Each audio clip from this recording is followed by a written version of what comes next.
What would you do if the secret of your pregnancy was revealed in the worst possible way? It was supposed to be a perfect night.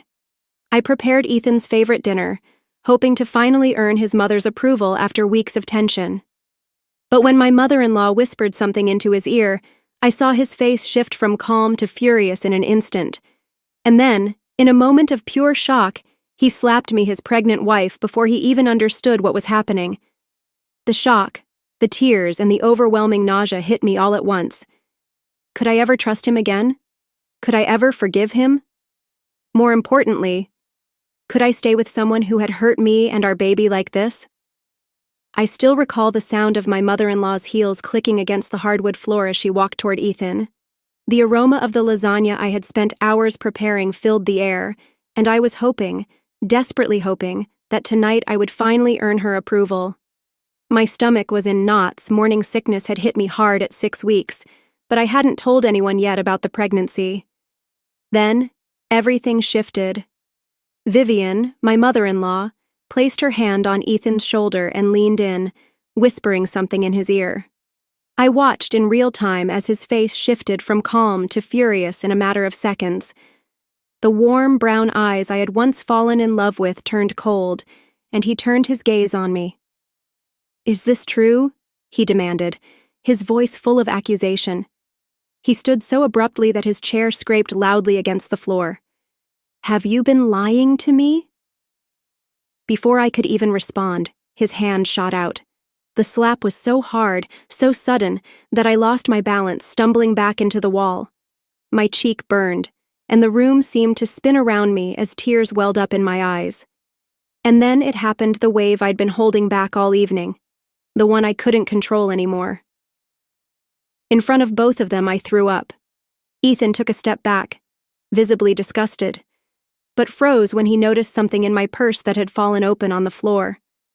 A positive pregnancy test had slipped out. His face drained of color as he looked from the test to me. "Grace, are you—" His voice trailed off, the words unable to form. I reached up to touch my stinging cheek, tears streaming down my face. "Yes," I whispered. "I'm pregnant. I was going to tell you, tonight. That's why I made your favorite dinner." The silence that followed was suffocating. Ethan stared at the pregnancy test, then at his hand, the one he had just used to strike his pregnant wife. Vivian stood frozen, her perfectly painted lips pressed into a thin line, but even she couldn't hide the shock in her eyes. "Oh my God," Ethan muttered, his voice trembling. "Grace, I... He reached for me, but I flinched away, my body instinctively retreating. The man who had promised to love and protect me had just hit me while I was carrying his child. In that moment, as I watched Ethan wrestle with the horror of what he had just done, it hit me our lives would never be the same. The secret I had wanted to share with Joy had been revealed in the worst way possible. And now, I had to decide. Could I ever trust him again? Could I forgive him? More importantly, could I stay with someone who had shown that he might hurt me and our baby? The sound of a door creaking open startled all of us. Chloe, our next-door neighbor, stood in the doorway, concern written all over her face. "I heard shouting," she said, taking in the scene, my red cheek, Ethan's guilty expression, Vivian's tense posture. "Is everything okay?" I knew, deep down, that nothing was okay, and that nothing would be for a long time. I remember the day I met Ethan as though it was yesterday. It was a Friday afternoon at Carter's coffee shop in downtown Austin. I had been grading papers. Being a third-grade teacher meant that my weekends began with a stack of math worksheets and creative writing assignments. Ethan accidentally spilled his coffee on my students' homework, and his frantic attempts to salvage the papers made me laugh. "I promise I'm not usually this clumsy," he said, desperately dabbing at the papers with napkins. "Please let me make it up to you. Coffee or maybe dinner." That's how it started. Simple, sweet, and completely perfect. Ethan was everything I dreamed of. Successful but humble, funny but responsible. And he looked at me like I was the most fascinating person he'd ever met. Our first year of marriage was beautiful. We bought a small house with a backyard, talked about having kids someday, and spent weekends making plans for our future. Then Vivian moved in. "It's just temporary, honey," Ethan assured me. "Mom's having a hard time with the divorce. She needs support right now." I wanted to be understanding. I did. But Vivian had a way of making me feel small in my own home. Nothing I did was ever good enough. The house wasn't clean enough, my cooking wasn't up to her standards, and apparently, I wasn't taking good enough care of her precious son. "Ethan works so hard," she'd say, watching me pack his lunch. "He needs more protein than that," when I was taking care of him. The changes and Ethan were subtle at first. He started criticizing things he'd never noticed before, the way I folded his shirts, the food I cooked, how much time I spent talking to my sister on the phone. Each criticism was preceded by those private, whispered conversations with his mother, and together they were made public. When I found out I was pregnant 3 weeks ago, I should have been overjoyed. Instead, I felt terrified. I hid the morning sickness, making excuses to rush to the bathroom at school. I kept crackers in my desk drawer and blamed my fatigue on end-of-semester stress. I wanted to tell Ethan first, to have just one moment of joy between us before Vivian took over with her opinions on how I should handle my pregnancy. The night of the slap, I'd finally worked up the courage. I'd planned everything perfectly. Ethan's favorite lasagna, his preferred wine, which I wouldn't be drinking, and even bought a little onesie to surprise him with. But Vivian insisted on coming to dinner. "Family dinners are important," she said, inviting herself. I was in the kitchen layering the pasta when I overheard Vivian on the phone. "She's hiding something. I know it.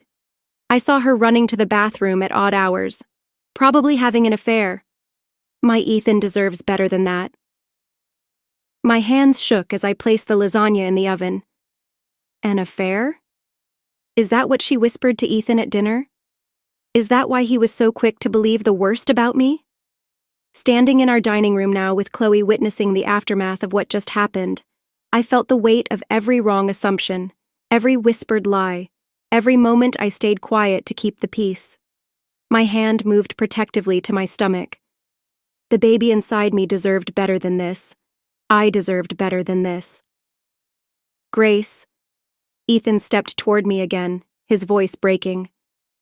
"Please let me explain."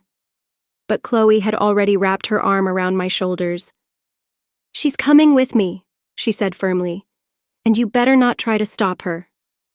As Chloe led me out of the house, I heard Vivian's voice behind us. "Ethan, darling, she's hysterical. You know how women get in her condition." The door closed behind us, muffling Vivian's words, but the damage was already done. My perfect life had shattered in a single evening, and I had no idea how to pick up the pieces. The next few days at Chloe's house were a blur of tears, nausea, and endless calls from Ethan that I let go to voicemail. Chloe, bless her heart, took care of everything. She went back to my house to get my clothes, called the school to request my sick days, and held my hair back during morning sickness. "Your house isn't a home anymore, Grace," Chloe said one morning, pushing a cup of ginger tea across her kitchen table. "I've watched things get worse over the past 6 months. We all have." I wrapped my hands around the warm mug, remembering how things had changed since Vivian moved in. It started with small things. She'd rearrange my kitchen while I was at work, claiming she was helping. She'd make comments about my weight, saying she was concerned about my health. But it was her influence on Ethan that hurt the most. "Remember last month?" Chloe asked gently. "When Ethan skipped your sister's wedding because Vivian said she was feeling too anxious to be alone?" I nodded, feeling the familiar ache in my chest. He didn't even question it, just called my sister and made excuses, while Vivian smirked behind his back. The constant calls and texts from Ethan played like a broken record. "I'm so sorry. Please come home. I'll make it right. I never meant to hurt you." But mixed in with his messages were Vivian's. "You're tearing this family apart. Ethan is devastated because of your dramatics. A good wife would come home and work things out." 1 week after the incident, I had my first prenatal appointment. Chloe came with me, holding my hand as the doctor confirmed I was 6 weeks along. The sound of my baby's heartbeat filled the room, strong and steady. Tears rolled down my cheeks, tears of joy mixed with sadness because Ethan should have been here for this moment. I had always imagined this moment sharing it with my husband and Lily, together. "Do you want me to record it?" Chloe whispered. I nodded, unable to speak. That evening, I sat on Chloe's guest bed staring at my phone. I had promised myself I wouldn't reach out to Ethan, but hearing our baby's heartbeat changed something inside me. With trembling hands, I sent him the recording with a simple message, "Your child's heartbeat." His response came quickly. "Please, can we talk in person?" Without Mom. I glanced at my reflection in Chloe's guest room mirror. The bruise on my cheek had faded to a sickly yellowish green, but the fear in my eyes was still fresh. Could I face him? Should I? My phone buzzed again. This time, it was Vivian. "How dare you send that to him without discussing it with me first? I'm his mother. I should be involved in these decisions." Something snapped within me. 3 years of keeping quiet, of trying to please her, of watching my husband slowly become her puppet, it all boiled over. I typed the words I'd been holding back for so long. "You are not involved in decisions about my baby. Never have been, never will be." I blocked her number before she could respond. A few moments later, Ethan called. This time, I picked up. "She's gone too far," he said. Before I could speak, I heard Vivian on the phone with her friends bragging about how she'd saved me from his supposed affair. "She made it all up, Grace, and God, I believed her. I hit you because I believed her lies." His voice cracked. I could hear him crying. "I need you to choose, Ethan," I said, my voice stronger than I felt. "Either your mother moves out, or I'm not coming back. And if I don't come back, I'll be talking to a lawyer about full custody. I won't raise our child in a home with violence." The silence on the other end felt like it stretched for hours, and for a moment, I thought he had hung up. Finally, he spoke. "Can you meet me tomorrow at Carter's coffee shop where we first met? Mom won't be there, I promise. I need to see you." I looked down at my stomach, still flat but carrying our future. "Okay," I whispered. "Tomorrow at 2:00. But Ethan, if she shows up, I'm done. Forever." "She won't," he said, his voice firm. "I'm choosing you, Grace. I should have chosen you all along." As I ended the call, I wasn't sure if I believed him, but for the sake of our baby, I had to try. I stood up, leaving my seat beside Chloe, and made my way to Carter's coffee shop. I arrived 15 minutes early, my heart pounding in my chest. The familiar smell of coffee beans, which had once comforted me, now made my stomach churn. I chose a table near the door, an easy escape route if things went wrong. Chloe was parked across the street, ready to intervene if needed. At exactly 2:00, the bell above the door chimed. Ethan walked in alone, just as promised. He looked terrible unshaven, dark circles under his eyes, wearing the same blue button-down shirt he had worn the night of the incident. My body tensed as he approached, but he stopped a few feet from the table, respecting my space. "Can I sit?" he asked softly. I nodded, watching as he sank into the chair across from me, his eyes fixed on my stomach, then darted away guiltily. "I kicked her out," he said without preamble. "Last night, she's staying at a hotel." I wrapped my hands around my untouched tea. "Just like that?" "No," he admitted.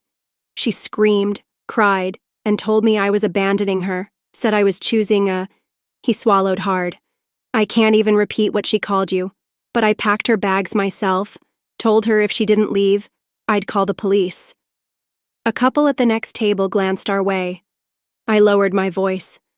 "Why now, Ethan? Why not after all the other times she hurt me?" "Because I became her." His voice cracked. "When I hit you, I became everything I hated about her, controlling, violent, ready to believe the worst." He wiped his eyes roughly. The sound of your head hitting the wall keeps playing in my mind, and then seeing that pregnancy test? He choked back a sob. The barista called out someone's order, making me jump. Ethan noticed and flinched at my reaction. I'm scared of you, I admitted quietly. Do you understand that? I'm carrying your child, and I'm scared of you. You should be, he whispered. What I did, there's no excuse. But Grace, please believe me, it will never happen again. I'm starting therapy tomorrow. I've already had my first consultation. I need to understand why I let her control me, why I became this person I don't recognize. I took a shaky breath. I have conditions, Ethan, non-negotiable ones. He leaned forward. Anything. Vivian never sets foot in our house again. No holidays, no visits, nothing. She gets no information about the baby, no photos, no updates, nothing. Done, he said immediately. You continue therapy. We also do couples counseling. And if you ever raise a hand to me again, I'm gone. No discussions, no second chances. I'll press charges and file for full custody. Her fingers clenched into a fist. I understand. He reached for his phone, pulling up an email. I've already found a couples counselor. And he slid a business card across the table. This is my lawyer. I've asked her to draw up papers giving you full custody if I ever become violent again. One incident, that's all it would take. The papers are being prepared now. My hand trembled as I picked up the card. You're serious about this? I love you, Grace. I love our baby, and I hate myself for what I did. He looked down at his hands. When I heard that heartbeat, I realized I was becoming the kind of father I never wanted to be, the kind that makes their child afraid. The silence between us was heavy with unspoken fears and hopes. Finally, I spoke. I'm not coming home today, I said. I need time, and we start couples counseling first. He nodded, relief visible on his face. Would it be okay if I came to the next doctor's appointment? For the first time since that horrible night, I felt a tiny spark of hope. Yes, I said, but Chloe comes too. Of course, he agreed quickly. Whatever you need to feel safe. As we sat there, the afternoon light streaming through the coffee shop windows, I realized we were at a crossroads. The path forward would be hard, filled with counseling sessions and rebuilding trust, but at least now there was a path. The next 2 weeks were a strange dance of careful boundaries and small steps forward. Ethan attended his therapy sessions twice a week, sending me photos of his check-ins at the therapist's office. Dr. Martinez, our couples counselor, helped us start rebuilding mainly through supervised sessions where we learned to communicate without Vivian's toxic influence. But Vivian wasn't going quietly. Ethan, your mother's outside my classroom again, I texted him one Tuesday morning.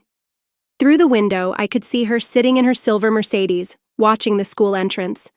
My third graders were at recess, but my hands shook as I typed. His response was immediate. Don't move. I'm calling the police. 15 minutes later, I watched through my classroom window as 2 police officers approached Vivian's car. She played the perfect victim. Tears, trembling hands, just a concerned mother worried about her son's marriage. But when they told her to leave, her mask slipped. She's poisoning my son against me, she screamed, loud enough that I could hear her through the closed windows. She trapped him with that baby. My classroom aide, Ashley, placed a protective hand on my shoulder. Want me to film this? She whispered. Might be useful for that restraining order you mentioned. I nodded, grateful for her quick thinking. That evening during our counseling session, Ethan broke down when I showed him the video. I never saw it before, he said, his voice hollow. How she really is. She acted exactly like she did when Dad left, screaming, making accusations, playing the victim. And he looked at Dr. Martinez. I always believed her version of everything. The generational pattern of abuse is strong. Dr. Martinez said gently, her tone calm yet firm. But Ethan, you're breaking it. Every time you choose Grace and your child over your mother's manipulation, you're breaking it. Later that week, we had another prenatal appointment. Chloe drove me there with Ethan following in his car, a new safety measure we'd put in place. The ultrasound technician guided us through the scan, and for the first time since that night, Ethan reached out and took my hand. I let him. "Would you like to know the gender?" the technician asked, her voice warm. Ethan looked at me, silently asking for permission. I nodded. "It's a girl," the technician smiled, pointing to our baby's tiny form on the screen. "A girl," I whispered, placing my free hand on my stomach protectively. Looking at Ethan, I could see the same thought in his eyes. Our daughter would never know the fear of living in a home where love was conditional, where manipulation and violence had been the norm.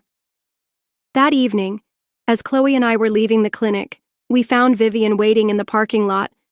Before I could react, Ethan stepped between us, his body a barrier. "Leave," he said, his voice cold but resolute. "Now, or I'm calling the police again." "I have a right to know about my granddaughter." Vivian's voice rose, laced with hysteria. She must have been eavesdropping through the clinic walls. "No, you don't," Ethan replied, his tone firm like steel. "You lost that right the moment you made me hurt her mother." Vivian's face twisted with fury. "I never made you do anything. She's turning you against me just like your father." "Security is on their way," Chloe interrupted, holding up her phone. "They've been instructed to call the police immediately if you don't leave." Vivian's eyes flashed with rage, but she finally backed away toward her car. "This isn't over," she shouted. "That's my grandbaby." As Vivian retreated, Chloe turned to me with a reassuring smile, but my chest felt heavy. That night in Chloe's guest room, I finally allowed myself to break down. Ethan sat just outside the door. We weren't quite ready for him to stay the night yet, but he refused to leave me alone after Vivian's outburst. "I've filed for the restraining order," he said softly through the door. "For all three of us, you, me, and the baby. My lawyer says with the school video and the clinic incident, we'll get it." I pressed my hand against the door, feeling his presence on the other side, mirroring my gesture. "I'm sorry," he whispered, his voice raw, "for everything I put you through, for every time I didn't protect you, for every time I chose her over you." "I know," I said softly, "but Ethan, I need you to understand something. Anything, I'm not doing this for us. I'm doing it for her." I touched my growing belly. "She deserves better than what we had." "Yes," he agreed. "She does, and I swear, Grace, she'll have it. We'll give her everything we never had. Safety, trust, love without condition." For the first time in weeks, I believed him. The restraining order came through a week later. 3 months, renewable based on behavior. Seeing it in writing, Vivian Matthews must maintain a distance of at least 500 feet, made it real. We were doing this. Ethan and I continued our separate therapy sessions, meeting twice a week with Dr. Martinez for couples counseling. Slowly, painfully, we began to unpack years of manipulation and control. "Tell me about the first time you noticed Vivian's influence changing your behavior," Dr. Martinez asked Ethan during one session. He rubbed his face, thinking. 2 months after our wedding, Grace made this beautiful birthday dinner for me, but Mom had already surprised me with lunch. She knew about the dinner, Grace had told her. When I got home, she started saying how worried she was about Grace wasting money on expensive ingredients when she'd already fed me. "And what did you do?" Dr. Martinez prompted. "I dot." He looked at me, shame in his eyes. "I complained about the dinner, said we needed to be more careful with money. Grace had spent her teaching salary on those ingredients. Grace complained a lot, and I began to agree with her that David was not the type to make poor decisions like this. I remember that night. I'd thrown the whole meal away crying in the kitchen while Ethan and Vivian watched TV in the living room. The old patterns run deep," Dr. Martinez explained. but recognition is the first step to change.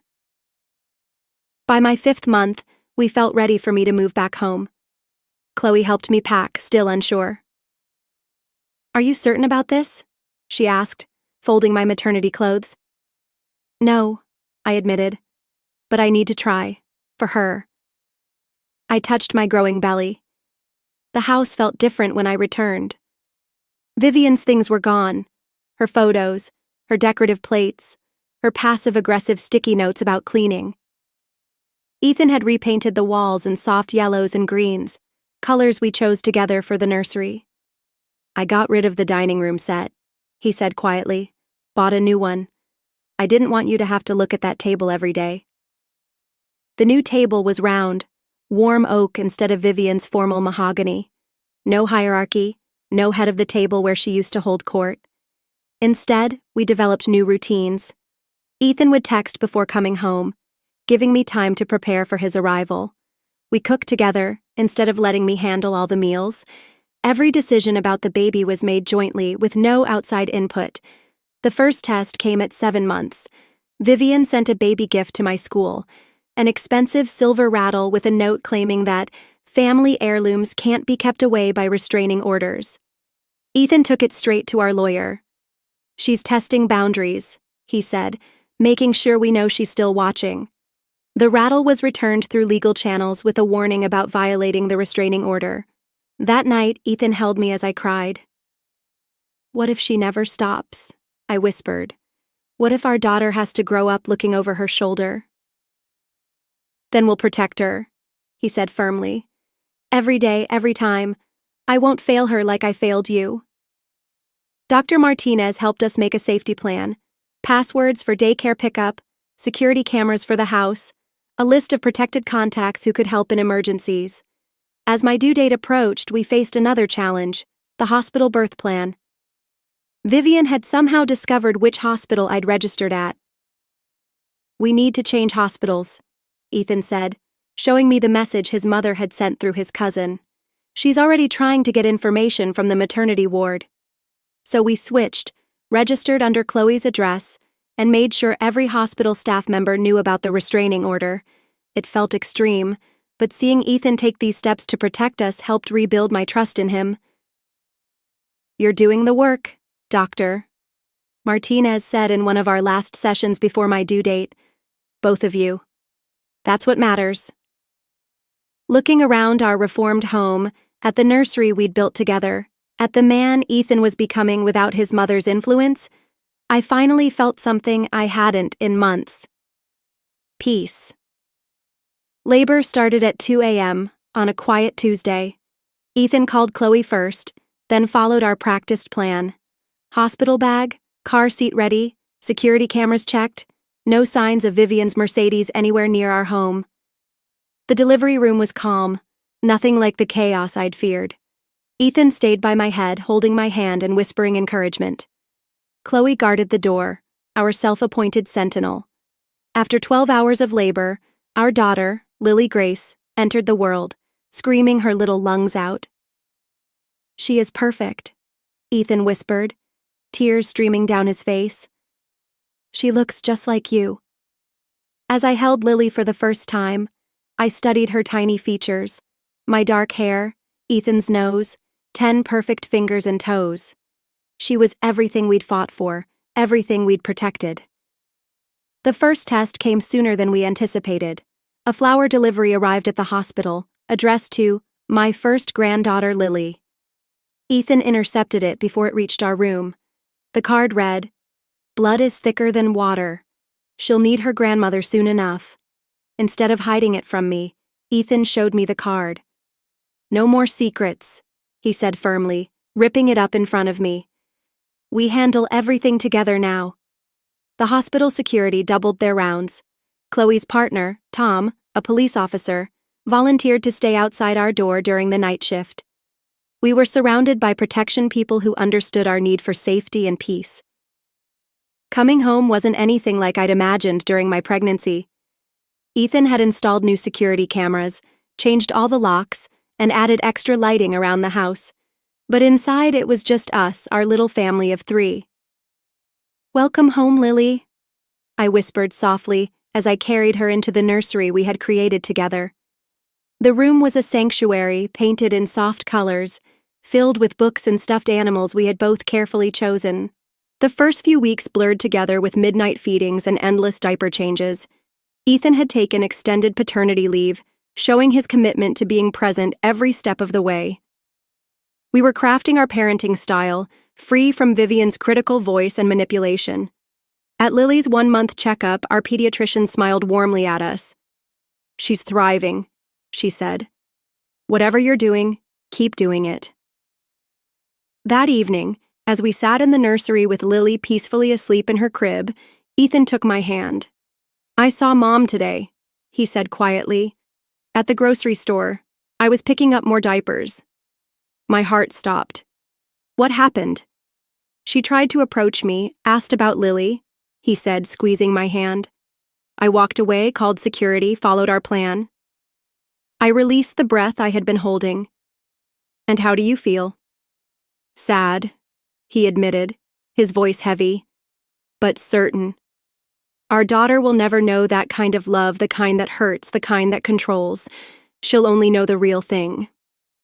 I looked down at our daughter, sleeping soundly in her crib, and knew he was right. The cycle was broken.